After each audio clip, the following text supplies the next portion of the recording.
Y vamos a revisar entonces todo lo que es sistema digestivo que se inicia en la cavidad bucal y un largo tubo, ¿no es cierto?, que por efectos químicos y mecánicos va degradando y después absorbiendo los alimentos y finalmente desechando aquello que nos sirve. Entonces este largo tubo desde la boca recorre, ¿no es cierto?, el tronco y termina a nivel del recto. Se le anexan algunos elementos como son las glándulas anexas a nivel de la cavidad bucal y glándulas anexas a nivel de la cavidad abdominal.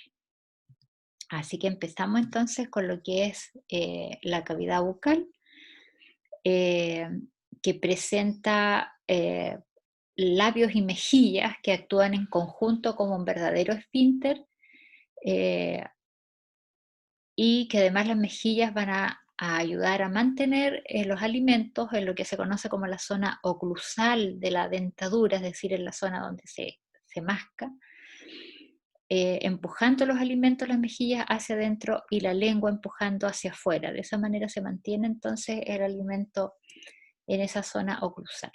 Entonces, cuando hablamos de cavidad bucal, ¿no es cierto?, de la boca, estamos hablando de un espacio delimitado anteriormente por labios, lateralmente por mejilla, por un techo que constituye el paladar tanto duro como blando y que a su vez es, a la vez de ser el techo o la pared superior de la boca, es el piso de las fosas nasales. Por otra parte tenemos una pared inferior que es el piso de la cavidad bucal y que cierra casi totalmente, pero no totalmente, la cavidad bucal abajo, y que va a ser un músculo que se va a llamar miloioideo específicamente. Ya se habla de los músculos de la región suprayoidea, pero el que cierra mejor es el miloioideo. Hay una abertura posterior en la cavidad bucal que va a comunicar con la faringe, y esa abertura se llama istmo de las fauces. Ya, se interpone dentro de la cavidad bucal lo que se denominan los arcos alveolo-dentarios, donde están las encías, ¿no es cierto?, y las piezas dentarias, y alveolo viene de los procesos alveolares, de los huesos, las maxilas superiormente, ¿no es cierto?, y la mandíbula inferiormente, y que generan cavidades entonces para la inserción de las piezas dentarias. Estos arcos alveolo-dentarios dividen la cavidad bucal en una cavidad bucal propiamente tal, ¿no es cierto?, detrás de estos arcos alveolo-dentarios, y una zona que se llama el vestíbulo de la boca, que queda entre los arcos alveolo-dentarios, hacia adelante entre los labios y las mejillas, ¿ya? Y se llaman surco vestibular superior y un surco o canal vestibular inferior. Vemos cómo la mucosa se repliega desde los labios ahí hacia las encías y genera frenillos inferiores y superiores, muy adherido en la primera infancia y en el superior sobre todo, y que los niños a medida que se van pegando un poco en la boquita se va rompiendo y se va adecuando ahí esa adherencia. Ahí tenemos el istmo de las fauces, que es la abertura posterior de la cavidad bucal, y que les mencionaba que comunicaba la cavidad bucal, ¿no es cierto?, con la faringe. Y este istmo de las fauces está delimitado por arriba y por los lados por el velo del paladar, ¿no es cierto?, el paladar blando, que cuelga en reposo, ¿no es cierto?, hacia atrás, y inferiormente el istmo delimitado por la base de la lengua, la porción, ¿no es cierto?, dorsal más posterior de la lengua. Ahí vemos en el surco vestibular superior, por ejemplo, una referencia importante que es la abertura, ¿no es cierto?, del conducto parotídeo, que lo hace siempre en el mismo lugar, frente al segundo molar superior. Ya uno lo puede mirar a simple vista. La mejilla tiene un componente adiposo, ¿no es cierto?, bajo la piel, luego una fascia propia del músculo que la compone, y finalmente un músculo facial que se llama músculo buccinador. y buccinador, que viene como del concepto de soplar. Y el cuerpo adiposo mucho más desarrollado en los bebés, porque ahí sí actúa, ¿no es cierto?, al succionar la leche, actúa como esfínter la mejilla junto con los labios. Eh, la cavidad bucal está, siempre se mantiene húmeda, ¿verdad? Y bajo su mucosa encontramos glándulas orales menores que tapizan toda la cavidad bucal. Tapiza el paladar, que le da cierta aspereza, las paredes, ¿no es cierto?, internas de las mejillas, los labios, y de esa manera presentan una secreción continua que va manteniendo la boca húmeda. Eh, en cambio, hay otros 3 pares de glándulas, ¿no es cierto?, a cada lado, que tienen una función que no es continua. Son el primer par, ¿no es cierto?, y tal vez el más conocido, es la glándula parotidia, que se ubica bajo el pabellón de la oreja, el pabellón auricular, y es la más grande de todas, entre 25 y 50 centímetros. Desde ahí ella emite un conducto parotidio que se va hacia al atravesar la mejilla y desemboca siempre frente al segundo molar superior. Tenemos otra glándula que es la submandibular, que tiene más o menos entre 7 a 8 gramos de peso y que presenta una porción interna. La parotidia era totalmente externa, ¿no es cierto?, palpable.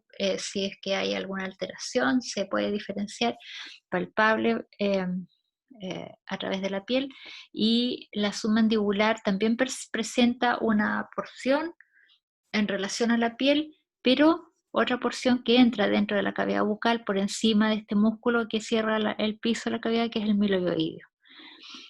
Eh, Él también presenta un conducto que se está esquematizado ahí en verde, que se cruza ahí con el nervio lingual.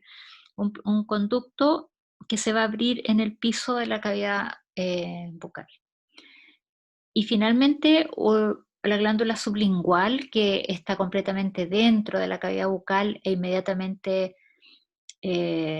bajo la lengua, ¿no es cierto?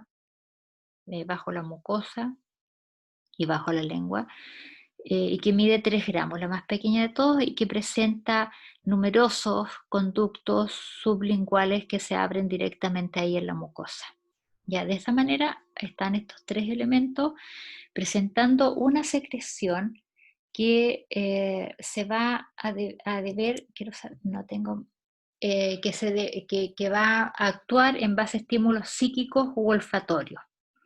Las glándulas orales mayores, por ejemplo, cuando la persona huele un alimento rico y ha estado en ayuna, se le hace agua a la boca, ¿ya? Ahí es cuando secretan eh, estas glándulas orales mayores. Esa sería un estímulo olfatorio. Y un estímulo psíquico es cuando uno se imagina un alimento, como por ejemplo imaginarse el limón con sal, que es el ejemplo más típico, que es tan solo con imaginarlo se hace agua a la boca. ¿Ya? El caso de la glándula parotidia es importantísimo. Hay frecuencia, no sé cuánto, pero hay harta incidencia de cáncer parotidio y, y tiene relaciones que son relevantes.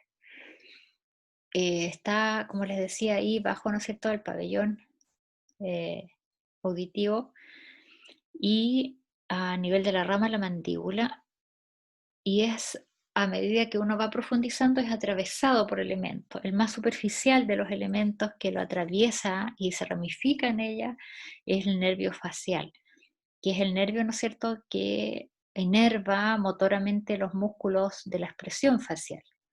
Luego tenemos un poquito más profundo lo que es la vena retromandibular, que pasa también entre medio de ella, y finalmente, más profundamente, que acá no se ve, el paso de la arteria carótida externa.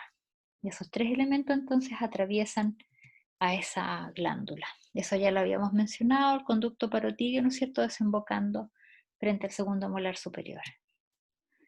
En cuanto a las piezas dentarias, en el arco alveolo-dentario, ¿no es cierto?, eh, en la infancia tenemos 20 piezas que se denominan deciduales o comúnmente dientes de leche y que emergen en el bebé entre los 6 y 8 meses, a veces antes.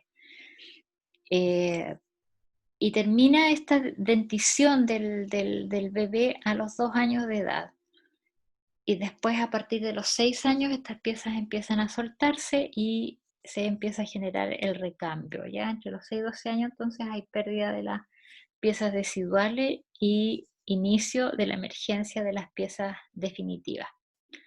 En los adultos tenemos 32 piezas dentales definitivas que se organizan, ¿no es cierto? Aquí estamos en la maxila.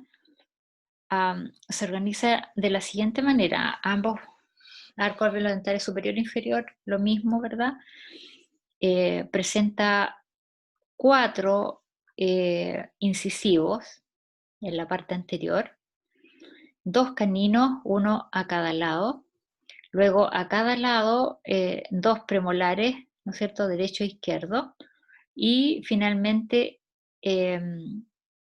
3 molares a cada lado, ya haciendo un total de 6, 3 molares. Y suman entonces 32 piezas. Los ¿Profe? incisivos, por la forma que tienen, su función es cortar un alimento. Si uno se lleva un trozo de pan, ¿no es cierto?, lo corta y lo introduce en la cavidad bucal.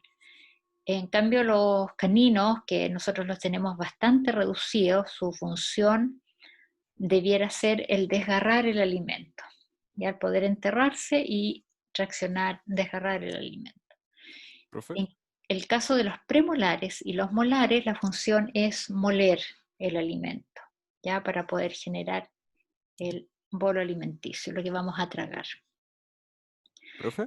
Eh, Tenemos entonces una bóveda además en la cavidad bucal, que es el techo del, de esta cavidad, la bóveda palatina, que está conformada, ¿no es cierto?, por una estructura ósea en el cual en su borde posterior le va a colgar después el paladar blando.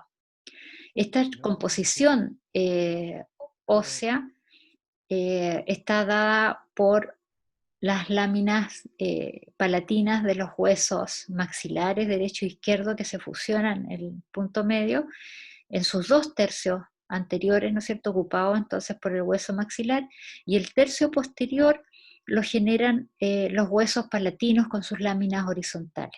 ¿Ya? De esta ¿Profe? manera, huesos palatinos que son pequeños, pero aquí ocupan una función muy evidente, ¿no es cierto?, la formación del piso, del techo de la cavidad bucal.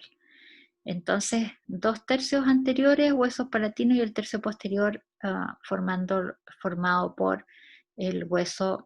eh, por el hueso palatino. Creo que le dije los dos ¿Profe? tercios anteriores. 2 tercios anteriores, corrijo. Ah, No los escucho, ¿me están hablando? sí, ahora, ¿me escucha? Sí, sí, ahora sí. Ya, genial. Tenía dos dudas. Una, ¿cuál es la función de tener dientes de leche? Porque uno Eh, bota ¿Cuál? dientes porque sí. Comer. Mientras se empiezan a desarrollar los otros, ¿no? Eh, Mira, no sé por qué la naturaleza hizo esa y no tuvimos inmediatamente piezas definitivas, pero me imagino que tiene que ver además con el tamaño mientras se va desarrollando las piezas óseas también de la cara. Eh, y, y los huesos eh, también creo yo que los niños suelen caerse, pegarse, así que no es malo tener reemplazo después de entre los 6 y 12 años, pero eh, en el desarrollo evolutivo, no sé, pues podríamos haber sido como los tiburones, que se le cae un diente y aparece otro toda la vida, habría sido fantástico. Pero es así, ¿no? ¿Y otras especies igual presentan dientes de leche? Lo desconozco. No estoy segura, no lo sé realmente. No, es una muy buena pregunta, como para indagarla. Vale, lo voy a buscar. Gracias igual. Y me cuenta. No tengo mucho tiempo para buscarlo estos días, pero ahí si es que encuentras algo interesante, te agradecería que me lo mandes, porque tienes razón, hay preguntas que uno de repente no se plantea y son interesantes de conocerlas. ¿Mm? Sí, ok. Ya, digamos entonces. Eh, Esa era la estructura ósea del paladar, es duro, y en el borde posterior yo les había dicho que hay una estructura tendinosa y se presenta la inserción de músculos que van a formar el paladar blando, ¿ya? Que este paladar blando a su vez delimita, ¿no es cierto?, superior y lateralmente el istmo de las fauces. Este paladar blando está compuesto por músculos que cumplen además una función en lo que es la deglución.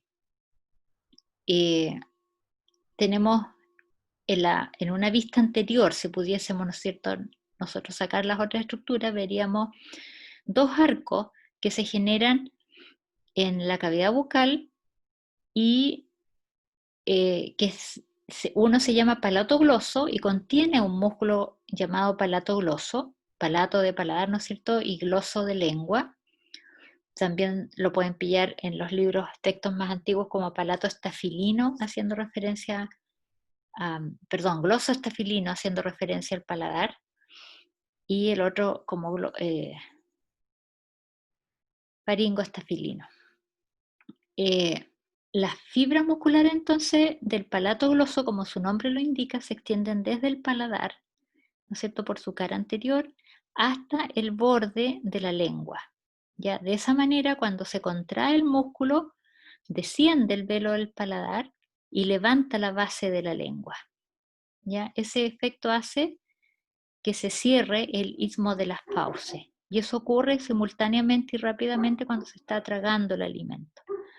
Luego tenemos el otro músculo que ayuda más o menos en la misma función, que conforma el arco palatofaringio más atrás y que lo conforma el músculo palatofaringio, ya que al contraerse se extiende desde el velo del paladar hasta la pared posterior de la faringe y de esa manera eleva un tanto la faringe, que tiene mucho movimiento, ¿no es cierto?, autónomo de elevación y descenso en el proceso de la deglución del alimento, y el espacio entre palato gloso y palato faringio eh, presenta además una amígdala palatina, ¿no es cierto?, en relación al paladar. Esa amígdala es un tejido linfático que está en primera línea, como dicen ahora, a nivel de las mucosas, como barrera defensiva, ¿verdad?, para agentes ahí infecciosos.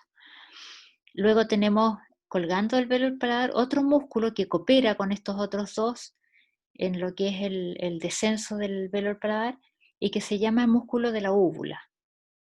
Y conforma esta estructura que cuelga, que se llama la úvula, que los monitos animados uno los ve cuando grita el mono y aparece la campanita moviéndose, ¿verdad? Pero en realidad el nombre correcto es úvula. Estos tres músculos, como les decía, entonces van a participar básicamente en el descenso y ayudan a cerrar el istmo de las fauces. En cambio, aquí se sacó la columna vertebral, estamos detrás, ¿no es cierto?, en una visión posterior y superior. Estamos a nivel de las fosas nasales, a la abertura de las coanas, la abertura posterior de las fosas nasales, y vemos desde arriba entonces el velo del paladar con dos músculos que van a presentar origen a nivel del efenoide, ya eh, en la vista inferior del efenoide, la cara inferior. Presenta entonces un músculo que se llama tensor del velo del paladar, que es el otro músculo del paladar, que desciende desde el efenoide y se engancha en el proceso ganchoso ahí, en el gancho del pterigoideo, del proceso de pterigoideo del efenoide, se engancha y como forma de polea, ¿no es cierto?, hace esa acción que lo hace entrar un poco horizontalmente hacia insertarse en el velo del paladar, su estructura muscular. De esta forma, al traccionar, de esa manera, lo que hace es tensar el velo, ¿no es cierto? Lo tracciona hacia ambos lados y lo estira, por decirlo muy, digamos, para que se entienda. Lo tensa y acompaña entonces a la acción de este otro músculo que va directo al paladar, que es el elevador del velo del paladar, que eleva el velo del paladar. ¿Ya? Entonces uno levanta el velo hacia atrás, ¿no es cierto?, y hacia arriba, y el otro lo tensa. Eso hace que se abra el istmo de las fauces, que estamos viendo desde atrás, que se pueda abrir y que se aísle las coanas. ¿Ya? Es decir, mientras el alimento está pasando los segundos, ¿no es cierto?, en que el alimento pasa por el istmo de las fauces, no puede el alimento irse hacia las fosas nasales, sino que seguir su recorrido hacia atrás y descender por la faringe. Cosa que no siempre ocurre cuando estamos cerrando, digamos, elevando mal el velo del paladar. ¿Cuándo se eleva mal? Cuando estamos, por ejemplo, hablando y tragando, ¿ya? O riéndonos y bebiendo y comiendo y riéndonos al mismo tiempo, podemos hacer que este mecanismo no funcione bien, por lo tanto, un alimento, un grano de arroz, una lenteja, un poroto, un fideo, pase por la fosa nasal y salga por la nariz. ¿Ya? Y esas cosas ocurren. Entonces, siempre la masticación es un proceso con una mecánica que hay que respetar. Lo mismo pasa cuando uno traga el alimento, digamos, el riesgo de no cerrar bien la vía respiratoria a nivel de la laringe, que es la vía respiratoria, ¿no es cierto?, para entrar después a la tráquea. ¿Qué ocurre acá? Acá tenemos, se sacó la columna vertebral, ¿no es cierto?, estamos en una vista posterior y se abrió la pared posterior de la faringe, ¿ya? El alimento pasó por el istmo de las fauces a este nivel y desciende. Al empujar el alimento se cierra la laringe, que es esta estructura en forma mecánica. Cuando el alimento viene de allá adelante, ¿no es cierto?, ahí está la lengua donde tengo la flecha, se cierra la laringe y el alimento discurre tranquilamente por la faringe hasta llegar al esófago. Si nosotros el istmo de las fauces, como yo les decía, rápidamente usa ese mecanismo de abrir y cerrar, ¿verdad?, para ir encajando los alimentos. Vimos que si se eleva y tensa mal el velo del paladar, un alimento puede pasar por las fosas nasales. Si nosotros estamos comiendo acostados, por ejemplo, corremos el riesgo de que este mecanismo de que el alimento, al ser tragado, empuje a la epiglotis, ¿no es cierto?, de la laringe y cierre la cavidad laringea, el conducto laringeo. Si nosotros estamos acostados, a veces no se cierra bien digamos, el hábito, la abertura superior de la laringe, no se cierra bien con el paso del alimento, puede pasar una mínima partícula de alimento a la laringe y generar ahogo de la persona, ¿ya? Es decir, tremendas convulsiones, mucha tos, tos, tos, para tratar de eliminar una partícula extraña en la laringe, ¿ya? Es así reacciona el cuerpo, y una sensación de ahogo, ¿ya? O sea, es muy peligroso comer muy acostados, tienen que levantar la cabeza.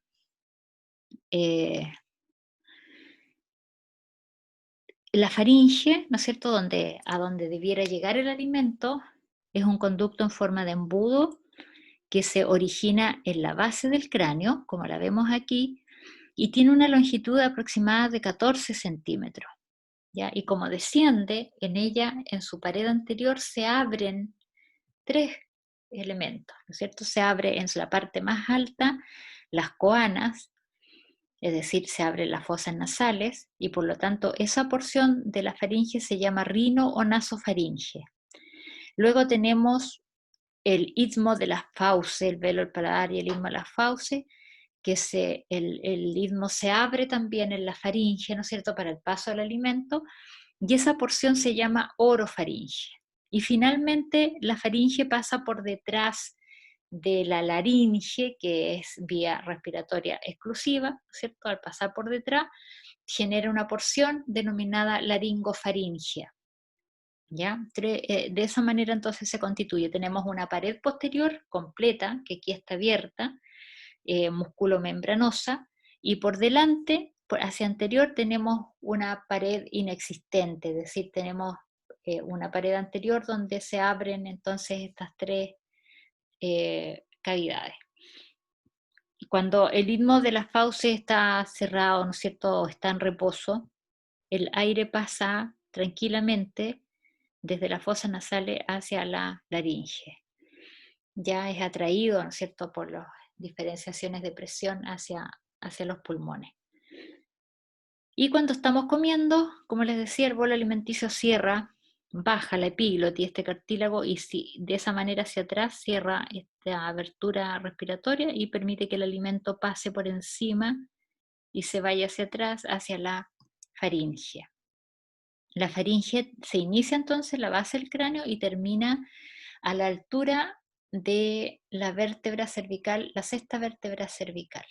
¿Ya? Y coincidentemente en la vía respiratoria a esa misma altura termina también la laringe para continuar con la tráquea. La faringe termina a nivel de C6 y continúa con el esófago. ¿Ya?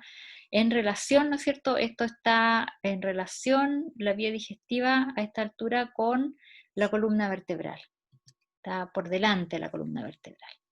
Y aquí vemos la faringe por fuera, cómo permite que hayan orificio y envuelve, de cierta manera envuelve las estructuras anteriores, con sus tres músculos constrictores.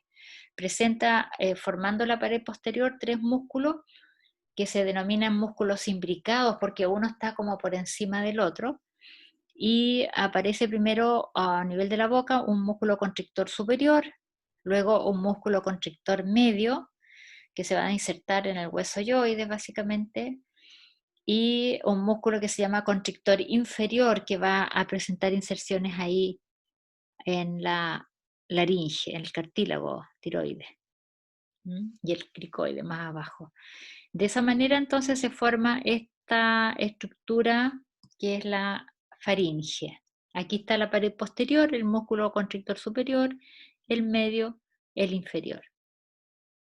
Músculos constrictores significa que, ¿verdad?, contriñen, es decir, que aprietan, que ayudan al desplazamiento del alimento con un movimiento de contrañir y relajar, además de elevar y descender gracias a la acción de músculos que son elevadores de la faringe, músculos pequeños, uno externo desde el proceso estiloide del hueso temporal hacia la pared posterior de la faringe, el estilofaringio, y uno que forma parte del velo, el paladar, que ya lo mencionamos, ¿no es cierto?, el palato faringio que se va por dentro de la faringe a la pared posterior, y al contraerse eleva también la faringe.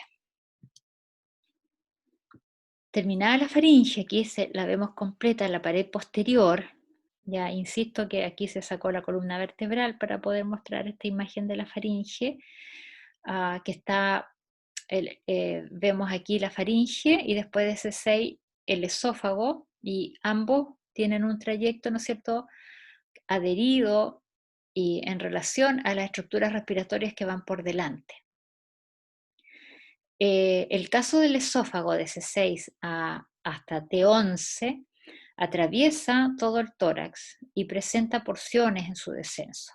Como se inicia en C6, presenta entonces una corta porción cervical, luego atraviesa el tórax, se habla de una porción torácica, pero luego atraviesa el diafragma a nivel de la torácica 10, y al atravesar el diafragma se habla de una porción diafragmática, y finalmente entra en la cavidad abdominal, por lo tanto presenta una porción abdominal. El esófago está entonces aplicado a la columna vertebral y por delante del esófago, en su primera porción hasta T3, tiene adherida la pared posterior de la tráquea. Ya una relación ahí relevante. Ahí vemos el esófago como desciende, ¿no es cierto? Nada es vertical ni horizontal en el cuerpo, presenta sinuosidades, es decir, desviaciones, o provocadas por la aorta que se forma, ¿no es cierto?, el arco órtico y se va hacia la izquierda y desplaza al esófago de la columna vertebral, lo aleja en la parte más baja. Y también la emergencia del bronquio principal izquierdo también desplaza un poquito el esófago hacia la derecha en una primera instancia a nivel de T3 y después luego vuelve hacia la izquierda el esófago. Atraviesa el diafragma a nivel de T10, habíamos mencionado, y una vez que atraviesa el diafragma, unos 2-3 centímetros dentro de la cavidad abdominal, se ensancha formando el estómago. El estómago es un ensanchamiento del tubo digestivo.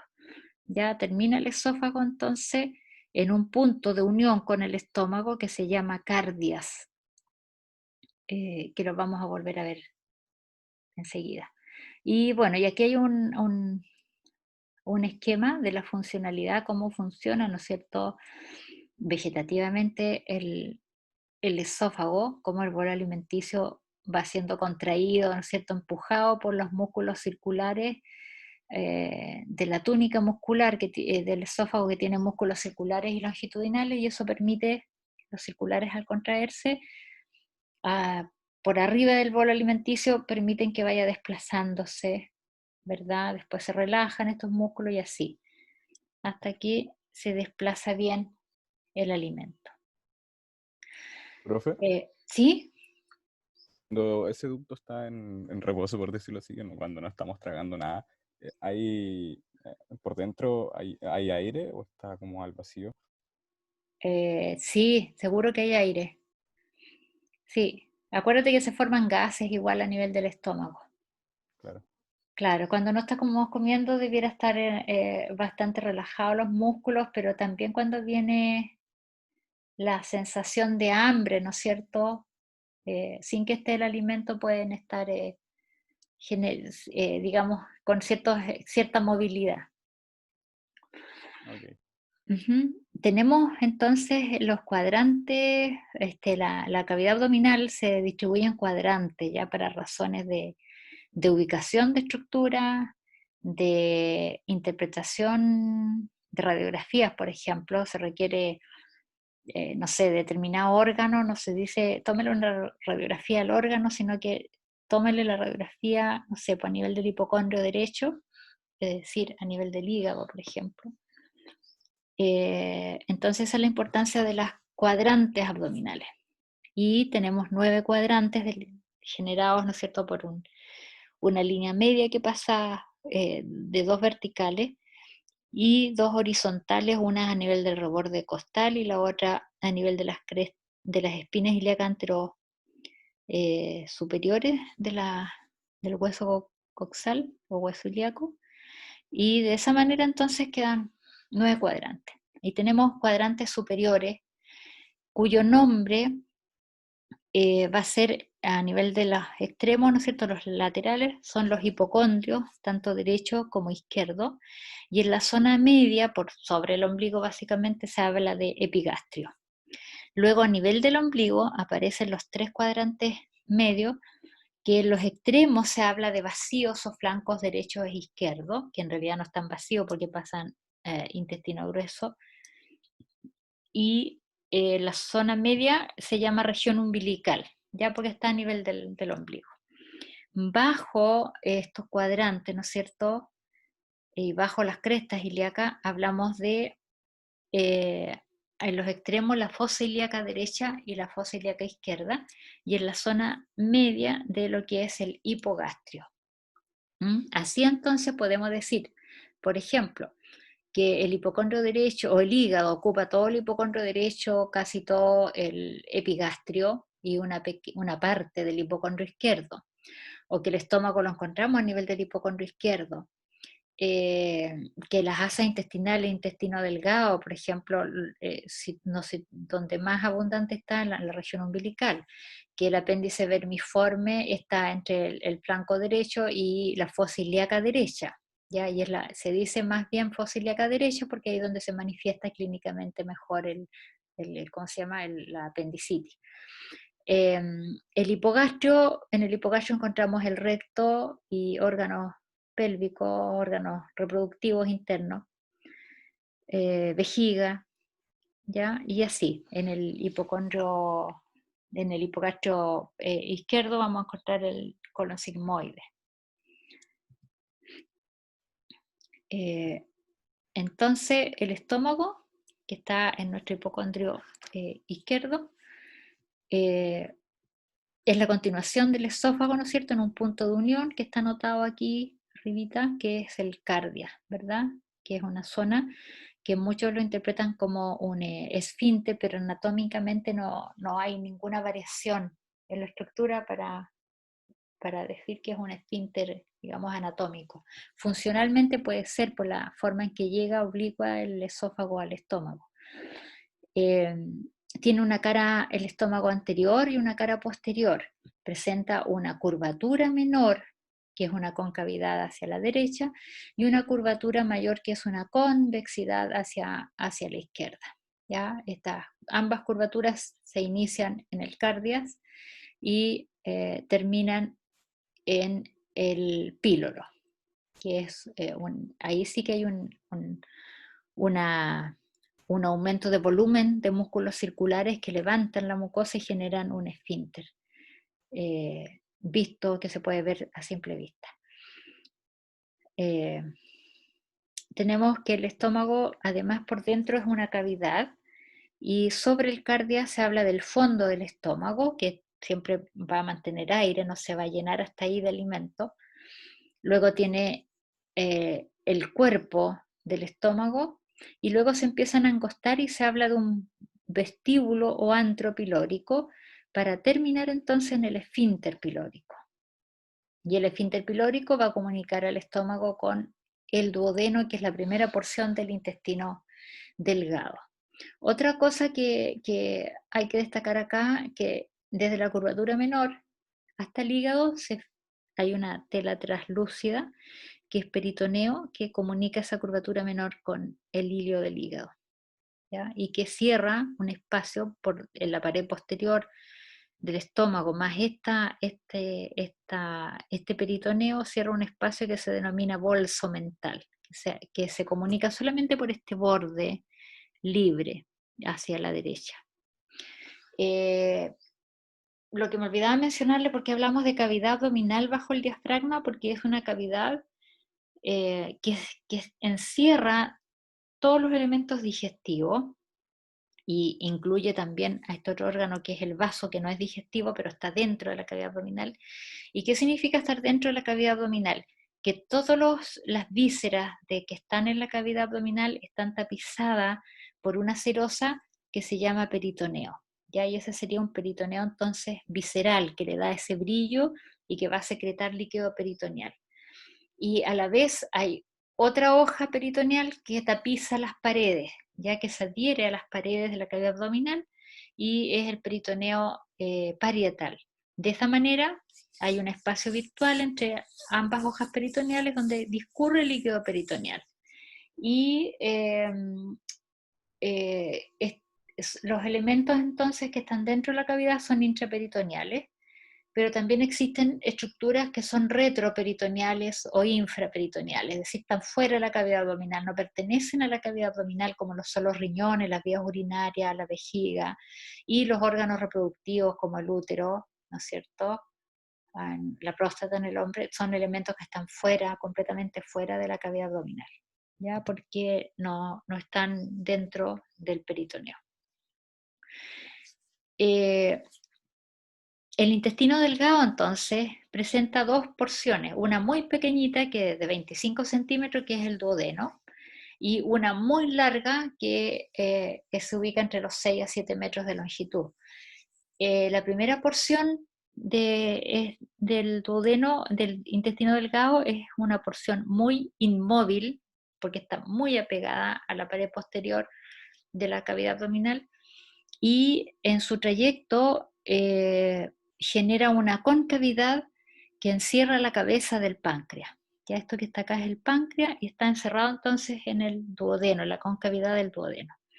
Y el duodeno entonces por esa disposición presenta 4 porciones, una porción oblicua que se va hacia arriba y a la derecha, luego desciende por el borde lateral de la vena cava inferior, es la porción descendente, luego cruza por encima de los grandes vasos que son retroperitoneales, cruza por encima y genera una porción horizontal y luego asciende el duodeno por el borde lateral de la aorta abdominal y a nivel del lumbar 2 más o menos termina iniciándose el ángulo duodeno-yeyunal, iniciándose el yeyuno-ilion, que es la segunda porción del intestino delgado.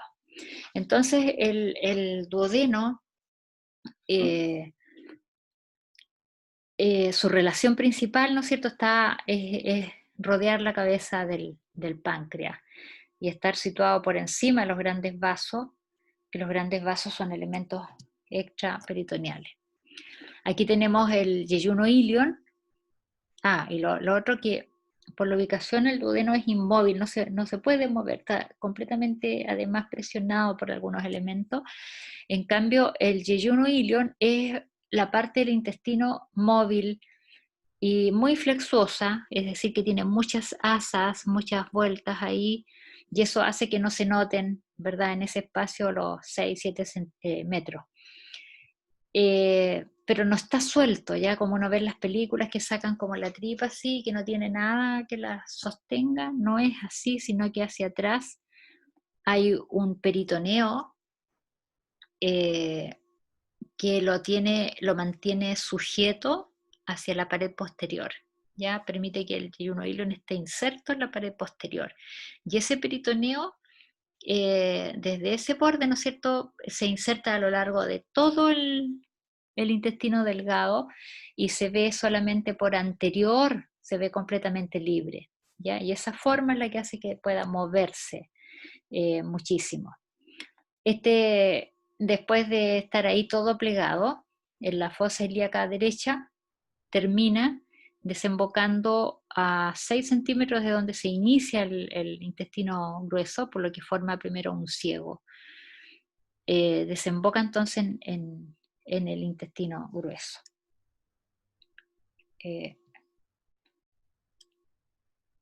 Aquí tenemos el yeyuno ilion entonces, desembocando en el ciego. Y aquí vemos la primera porción entonces del intestino grueso, que es el ciego, que es un fondo de saco, ¿verdad? Pero que en su base presenta un otro saco, otro que es un conducto, que es el apéndice vermiforme, es decir, con forma de gusano. Este apéndice vermiforme, ¿no es cierto?, que no cumple ninguna función, pero cuando se infecta, se mete algún alimento que empieza a degradarse ahí, se infecta, se genera lo que se conoce como la apendicitis, ¿ya? Por eso que es relevante su ubicación, digamos, cuando hay rigidez de la pared abdominal y dolor en la fosa ilíaca derecha, nosotros podemos suponer que hay una inflamación del apéndice vermiforme, que se origina entonces en el ciego. Y en el ciego se originan también, que aquí cambia mucho la disposición muscular de la estructura, se originan fibras musculares longitudinales que se denominan tenias en el recto, en el colon, en el intestino grueso en general. Entonces se inicia con 3 tenias que las vamos a ver tanto en el ciego como en el colon ascendente, transverso descendente. Después en el colon sigmoide quedan 2 tenias y finalmente desaparecen ya cuando hablamos del conducto rectal. Y bueno, y la estructura que vamos a revisar del ciego y de lo que caracteriza el intestino grueso son dos, digamos, externamente la apreciamos, ¿no es cierto?, como las tenias que mencionábamos, que son esas fibras longitudinales, y entre medio, los bordes, ¿no es cierto?, donde no hay tenia, se generan unos sacos, y esos sacos se llaman austroscólicos. ¿Ya? Eso es parte de la estructura externa, y esos austroscólicos están delimitados por esos surcos transversales. ¿Ya? Otro elemento importante es que a nivel de las tenias cuelga peritoneo que contiene grasa abdominal, ¿ya? Y mientras más acumulación de grasa, más grande pueden ser estas apéndices omentales, ¿ya? Que cuelgan de las tenias. Esta grasa abdominal eh, tiende a generar colesterol nocivo, ¿verdad? Que puede tapar las arterias y que es absorbido este tipo de grasas por el sistema linfático y incorporarlo al torrente sanguíneo, ¿ya? Y eso hace entonces que tenga o pudiese tener, si la persona cuando tiene grasa en la cintura, a nivel de bajo la piel, la cintura llega hasta cierto diámetro. Cuando supera ese diámetro, en el hombre creo que 110 centímetros, cuando supera ese diámetro, la persona está acumulando grasa intraabdominal, ¿ya? Y es ahí entonces cuando se habla de los riesgos del sobrepeso, en que la cintura, que se puede ver a simple vista, ¿verdad? Que sobre ciertos centímetros los médicos inmediatamente sospechan que puede tener el colesterol alto, ¿ya? Porque ya no es el rollito de grasa de la piel, que es inofensivo, sino que se acumula grasa a nivel de los intestinos, en estructuras como estos apéndices mentales, y que es absorbido entonces por el sistema linfático, y el sistema linfático lo incluye dentro del torrente sanguíneo. ¿Mm? Así que ahí eh, hay una función de atención en ese aspecto. Por Profe, dentro, ¿sí? enfermedades como el estreñimiento son a nivel de intestino grueso. Sí, generalmente, sí, sí. Y, De más arriba difícil que deriven, ¿eh? Pero a ese y, nivel, sí. La falta de y- hidratación, el tipo de alimento, la poca fibra que paraliza, ¿no es cierto?, a los intestinos, no los hace movilizarse para generar un buen flujo de los desechos, ¿verdad?, que se acumulan a nivel del colon sigmoide en esta zona. Eh, claro. Eh, la gran absorción de nutrientes ocurre a nivel del intestino delgado y, y acá entonces empieza básicamente la formación de elementos que van a ser desechados. Ah, y les estaba mostrando yo la forma que tiene, ¿no es cierto?, la estructura externa y la estructura interna.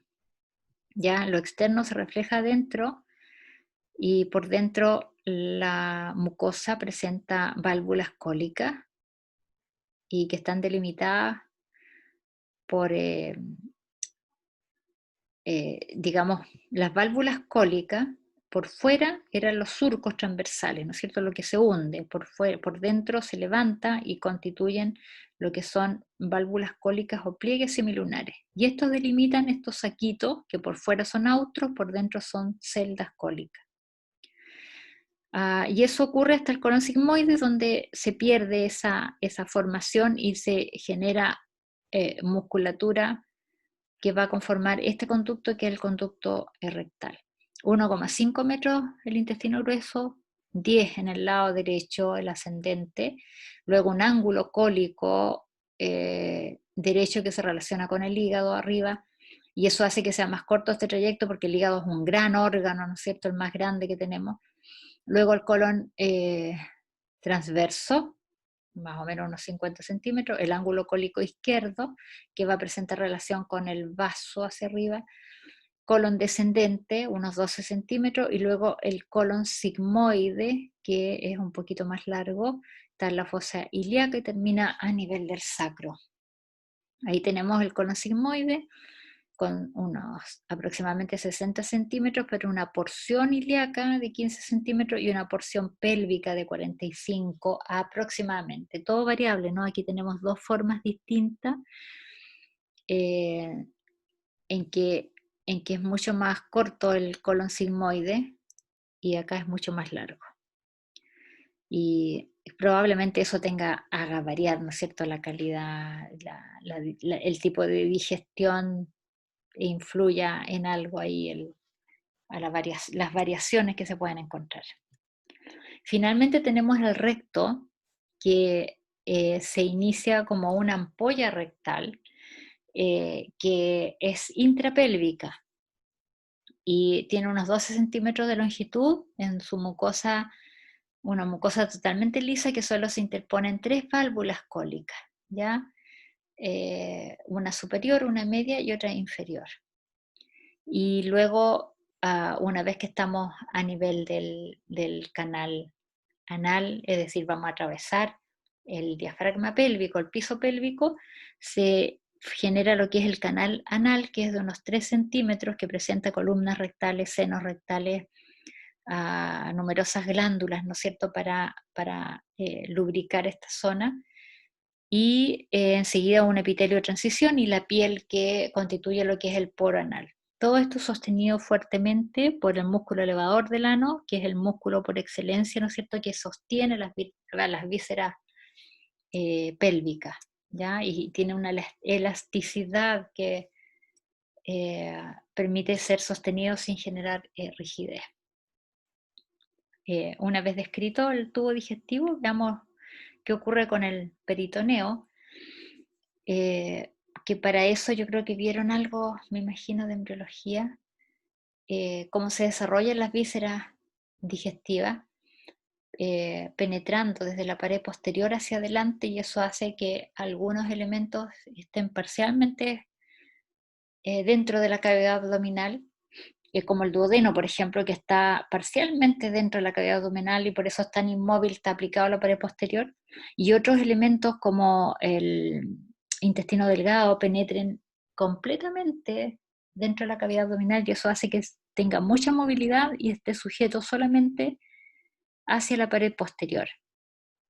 Lo mismo ocurre con el estómago, ya el colon, el recto, en general, el intestino grueso en general, ¿no es cierto?, están bien incorporados dentro de la cavidad. El hígado también. Y queda un espacio en amarillo, que como está esquematizado ahí, que delimita lo que es la cavidad peritoneal, que es un espacio virtual en realidad, ¿no es cierto?, porque está las hojas parietales, que es lo que está del peritoneo parietal, que está en rojo. En realidad está todo ocupado, esta cavidad, por el tubo digestivo y por las glándulas anexas como el hígado, y están muy cercanas como vemos aquí, con el peritoneo visceral, el que está adherido a las vísceras.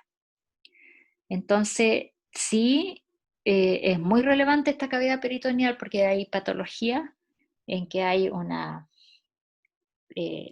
aumento desmedido, por ejemplo, del líquido peritoneal, que hace que la persona se hinche, y son indicadores, por ejemplo, en los cánceres avanzados hay ascitis, que son inflamaciones y mucha secreción de líquido peritoneal.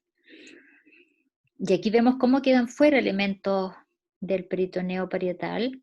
Queda fuera, en este caso, una mujer, ¿no es cierto?, queda fuera el útero, la vejiga, quedan fuera los grandes vasos, a esos niveles, el páncreas también parcialmente incorporado dentro de la cavidad abdominal, y la aorta, la vena cava inferior, todo fuera de la cavidad abdominal, las vías urinarias, los riñones que aquí no están, todo eso retroperitoneal, ¿ya? Órganos retroperitoneales entonces son las vías urinarias y sus riñones, la aorta y la vena cava inferior. Se generan, además del peritoneo parietal y visceral, se generan dos tipos de pliegues, ¿ya? Los omentos y los mesos. Los omentos es pliegue peritoneal que conecta víscera con víscera, que es básicamente el estómago con un omento menor que comunica el estómago con el hígado. el omen mayor que comunica el estómago con el colon transverso, pero primero el omen mayor desciende hasta la fosa ilíaca, después da la vuelta y ahí luego se va hacia el colon transverso. Y tenemos los mesos, bueno, los omentos tienen poca irrigación, no tienen nada muy interesante, pero los mesos son peritoneo que conecta las vísceras con la pared posterior, ¿ya? Y los mesos, cuando se desarrollaron las vísceras, arrastraron eh, elementos vasculonerviosos, ¿ya? Vasos sanguíneos, linfáticos y nervios para las vísceras, ¿ya? Entonces esos mesos, en el caso del intestino delgado vamos a tener el mesenterio, en el caso del colon transverso tenemos al mesocolon transverso y también hay un mesocolon sigmoides para el colon sigmoide. Aquí tenemos el aumento menor, ¿no es cierto? Dijimos que los aumentos comunican órganos con órganos, es el aumento menor de la curvatura menor del estómago hasta el hilio del hígado. Va a ir a conformar parte de lo que se llama la bolsa mental, que es un espacio también virtual detrás del estómago, que tiene comunicación solamente por este foramen mental, que es este borde aquí, entre el aumento menor, el hígado y abajo el duodeno. Aquí tenemos el aumento mayor, que habíamos mencionado que cuelga desde la curvatura mayor del estómago, desciende la fosa ilíaca, después sube y se inserta en el colon transverso. Comunica entonces el estómago con el colon transverso. Y ahí está la bolsa mental abierta, se rompió aquí, y vemos que la pared posterior de la bolsa mental está ocupada por el páncreas, el colon transverso, el mesocolon transverso arriba, y arriba, pero retroperitonealmente, la glándula suprarrenal izquierda con parte del riñón izquierdo. Y la comunicación solamente por acá, pasa el líquido peritoneal solamente por esta foramen mental. La importancia de esto en realidad es permitir un buen deslizamiento del estómago. Cuando está, como es un órgano que está constantemente en distensión y relajación, a medida que comemos y ayunamos, entonces es esa movilidad, y algunos autores refieren de que es relevante también en la gestación, en la mujer permite, ¿no es cierto?, una mejor disposición del estómago mientras es reducido su espacio por el ensanchamiento del útero. Aquí tenemos ya un meso, ¿no es cierto?, que es específicamente el mesenterio que conecta el yeyuno ilion con la pared abdominal posterior. Ahí vemos como no es llegar y levantar las tripas como salen en las películas, sino que están sujetos por este mesenterio, que a su vez arrastra arterias, venas y nervios que van al yeyuno ilion en este caso, ¿no? El mesenterio entonces conecta el yeyuno ilion con la pared posterior. Y el mesocolon transverso, vimos que el colon transverso tenía un aumento mayor, pero por delante, y por detrás está sujeto hacia la pared posterior, ¿no es cierto? Aplastando, ahí vemos, y dejando fuera un poco al riñón derecho, después pasa por encima de la porción descendente del duodeno, pasa por encima de la cabeza del páncreas, y eso hace que deje muy inmovilizada esa estructura. Ese es el mesocolon transverso. Y finalmente el mesocolon sigmoide, que conecta al colon sigmoide con la fosa ilíaca derecha, más que pared posterior, y de esa manera lo mantiene, ¿no es cierto?, sujeto, adherido a esa pared, y también con el paso de vaso y nervio para su funcionamiento. Y de ahí nos saltamos a lo que es las glándulas anexas, que están dentro de la cavidad abdominal, que son el vaso, el páncreas y el hígado, ¿ya? El páncreas está detrás, ya vimos que está detrás del estómago, bien aplicado a la pared posterior, formando parte de la pared posterior de la bolsa mental, y con una cabeza del páncreas encerrada en el duodeno. Bueno, el páncreas presenta una disposición oblicua, es una glándula considerada mixta por su doble función, ¿no es cierto?, endocrina, cuando libera hormonas, ¿verdad? Y exocrina cuando libera jugo pancreático hacia el tubo digestivo. Pesa aproximadamente 70-80 gramos, pero va perdiendo su tamaño a medida que el individuo envejece. Y en esa disposición oblicua, ¿no es cierto?, desde derecha a izquierda, a nivel del hipocondrio izquierdo, vamos a encontrar la cabeza del páncreas. De la cabeza del páncreas se desprende un proceso ganchoso, que cuando hay fallas en el resto del páncreas, ese proceso a veces funciona como un páncreas accesorio. Es un, digamos, a veces está muy separado, está completamente separado del páncreas. Presenta cabeza, entonces cuando el páncreas pasa en relación a la aorta, por arriba está el tronco celíaco, por abajo los vasos mesentéricos superiores, estrechan ahí a ese nivel al páncreas, se forma lo que es el cuello o istmo del páncreas, luego el cuerpo del páncreas hacia la izquierda y finalmente la cola del páncreas, que es el único órgano, que es la única porción que entra completamente en el peritoneo y le permite movilidad. Y suele relacionarse con el vaso, que es este otro órgano que está muy, digamos, inmediatamente debajo del diafragma y cubierto por la parrilla costal. Ahí tenemos el páncreas, ¿no es cierto?, con sus porciones, y si nosotros disecamos el páncreas vemos que presenta un largo conducto con forma de 100 pies, que se llama desde la cola hasta la cabeza y se denomina conducto pancreático principal, ya que va recogiendo el jugo pancreático y lo lleva a un punto, ¿no es cierto?, a la cabeza, donde se une con este otro conducto pintado verde que viene del hígado, que transporta bilis, se unen y ambos desembocan juntos, digamos, en un solo conducto, como en lo que se denomina la mucosa de la segunda porción del duodeno, ya en la papila duodenal mayor, carúncula mayor. Ahí, en la segunda porción del duodeno, entonces va a desembocar el conducto pancreático principal junto con el colédoco. Pero en la cabeza del páncreas aparece otro conducto más pequeño que solamente se distribuye a nivel de la cabeza, que es el conducto pancreático accesorio. Y este conducto pancreático accesorio desemboca en la misma segunda porción del duodeno, pero un poco más arriba de los otros conductos, y desemboca entonces en lo que es la carúncula menor o papila duodenal menor. Ya ahí vemos cómo se modifica la mucosa del duodeno, ya una válvula, pliegues, ¿verdad? Connivente, que se transforman en una ampolla, entonces que deja pasar los productos del colédoco más el conducto pancreático principal, pero evita que vuelvan hacia atrás, ¿ya? Por eso se forma ese levantamiento, esa ampolla, y eso se denomina carúncula o papila duodenal mayor. En cambio, más arriba, siempre dentro de la segunda porción del duodeno, hay una papila más chiquitita, una ampolla más pequeña, que se llama carúncula menor o papila duodenal menor, donde desemboca solo el conducto pancreático accesorio.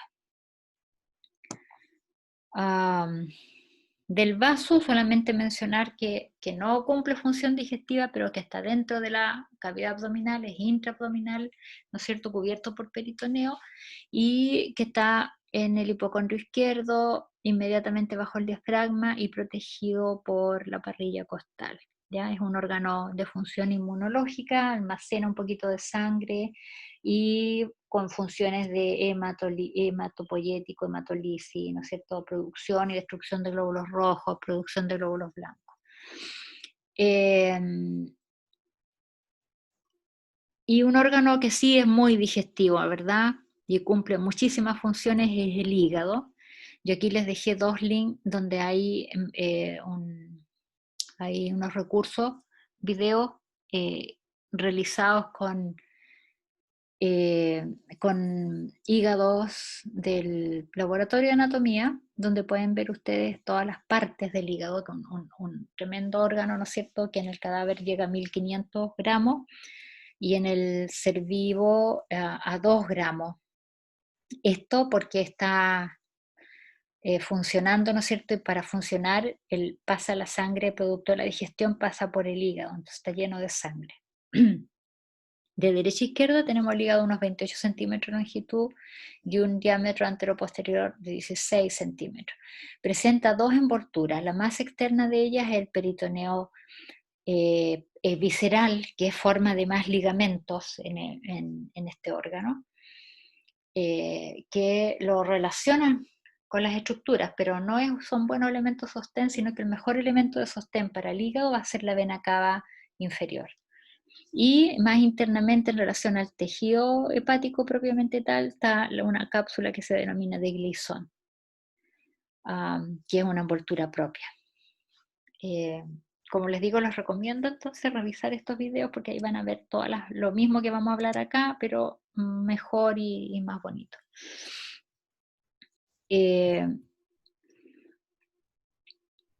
Tenemos aquí la cara visceral, la cara parietal, perdón, del hígado, la cara que mira hacia la pared anterior y hacia el diafragma, hacia arriba. Y esta cara superior está delimitada por un ligamento que se llama falciforme, que separa a esta cara superior en un lobo derecho y otro izquierdo. Ya es una división meramente visual, anatómica, por fuera, ya no es real funcionalmente en el hígado. Y los ligamentos se van conectando unos con otros, como son derivados peritoneales, se van conectando. De abajo viene el ligamento redondo del hígado, que en el feto fue la vena umbilical. Conecta entonces con este ligamento falciforme que divide la cara parietal y más posteriormente hacia atrás, ¿no es cierto? Y en relación al diafragma se abre este ligamento y se transforma en ligamento coronario, ya que es como una verdadera corona, es decir, rodea un área desnuda del hígado, es libre de peritoneo y con la que se relaciona directamente con el diafragma. Y en los extremos, este ligamento se transforma en ligamento triangular derecho y ligamento triangular izquierdo. Vemos que esta cara parietal presenta un borde anterior, ¿ya? Y en el borde anterior vamos a ver a la derecha una escotadura donde vemos el fondo de la vesícula y otra escotadura donde emerge este ligamento redondo que viene de la cara visceral del hígado. La cara visceral del hígado está dividida por dos surcos longitudinales, un surco longitudinal izquierdo y uno derecho. Ya aquí como que sacamos el hígado, lo estamos mirando de atrás. Ahí está el borde anterior del hígado. Y acá está la región del área desnuda, delimitada por ligamento coronario. Dos surcos entonces les decía yo longitudinales. Este es el lado derecho, este es el surco longitudinal derecho y el surco longitudinal izquierdo. Y una línea transversal que conecta estos dos surcos longitudinales, que es el surco transverso. El surco transverso contiene el hilio, ¿no es cierto?, entrada y salida de conductos y vasos del hígado.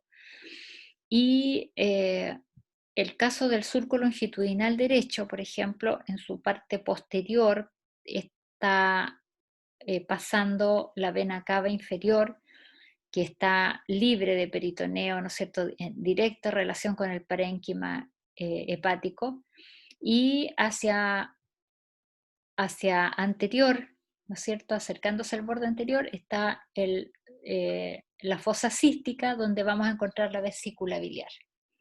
En cambio, en el surco longitudinal izquierdo encontramos hacia atrás lo que es el conducto de Arancio, se llama el conducto venoso, que en realidad ya es un ligamento, que era una vía derivativa para que la sangre no entre al hígado, sino que desde la vena porta pase directamente a la vena cava inferior.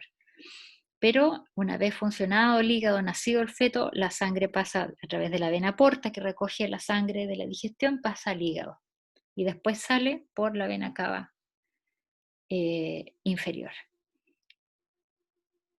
conducto venoso entonces, y en la parte anterior de este surco longitudinal izquierdo encontramos el ligamento redondo del hígado, que fue la vena porta en que la sangre se enviaba entonces hacia la placenta.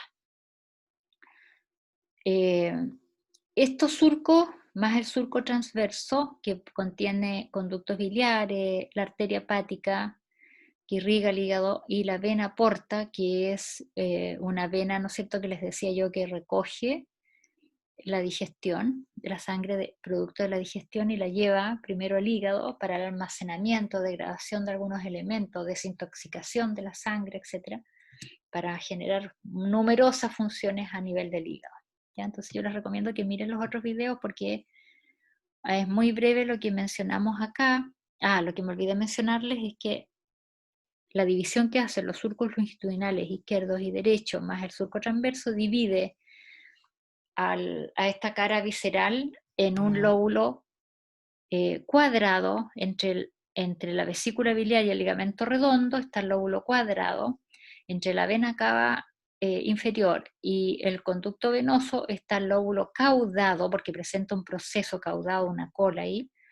Y hacia los extremos, hacia el lateral, encontramos el campo izquierdo y el campo derecho con distintas impresiones, ¿no? Aquí está la impresión del riñón derecho, del ángulo cólico derecho, ¿ya? En cambio, en el lado izquierdo va a estar la impresión del estómago, arriba una escotadura esofágica, ¿ya? Y del duodeno también en ese lado. ¿Qué son las vías biliares? El hígado es un órgano tremendamente noble, es un órgano segmentado, ¿ya? ¿Qué significa? Que presenta segmentos, y cada segmento contiene vía biliar, arteria y venas para funcionar, ¿no es cierto?, en forma independiente. Y eso permite que sea un órgano trasplantable en porciones. Una persona puede vivir con parte de su hígado, extraérsele el hígado que nos sirve y permite, que es lo más importante, permite eh, ¿cómo se llama? La donación de ser vivo a ser vivo. ¿Ya? Permite que una persona compatible le done parte de su hígado a otra persona. ¿Ya? En ese sentido es un órgano, como decía un antiguo anatomista, un órgano tremendamente noble porque tiene una enorme capacidad regenerativa además. ¿Mm? Y cumple como aproximadamente 80 funciones, dentro de las cuales está la producción de bilis, ¿ya? Está la desintoxicación, por ejemplo, por eso que el hígado puede verse afectado, por ejemplo, con dosis altas de medicamentos, ¿verdad? Muchos medicamentos generan en su abuso, eh, generan eh, eh, daños hepáticos, ¿verdad? Y bueno, el alcohol también, porque es un órgano que desintoxica, entonces retiene elementos que son nocivos, que no pueden circular por el torrente sanguíneo. Y bueno, y además de todo eso de degradar, de acumular, de producir cierta sustancia, produce vía líquido biliar, que es un líquido que se produce en los hepatocitos y luego es transportado por los conductos biliares internos y luego externos hasta un conducto que se llama hepático. Desde ahí el conducto hepático transporta la bilis hacia el conducto cístico, que es el conducto de la vesícula biliar. En la vesícula biliar la bilis es concentrada, es decir, se pierde agua y es un saco de almacenamiento en el fondo, de unos 60 centímetros cúbicos de bilis que constantemente se está contrayendo y expulsando la bilis entonces hacia el colédoco, que es este último conducto. Entonces aquí podemos decir, por ejemplo, que la unión del conducto hepático con el conducto cístico forman el colédoco y que el colédoco alcanza al duodeno, pero antes de llegar al duodeno se une con el conducto pancreático principal y ambos vacian su producto a la segunda porción del duodeno. Ya ese es un poco el recorrido. Todos saben que podemos vivir sin esta parte, ¿verdad? Sin la vesícula. que en Chile es endémico el tema de los cálculos biliares. Y la bilis lo que hace es producirse en el hígado y pasar directamente hacia el colédoco, ya cuando desaparece este conducto biliar, sin mayor complicación. Y con eso terminamos la clase, chicos. No sé si hay alguna consulta, comentario. Voy a parar la grabación.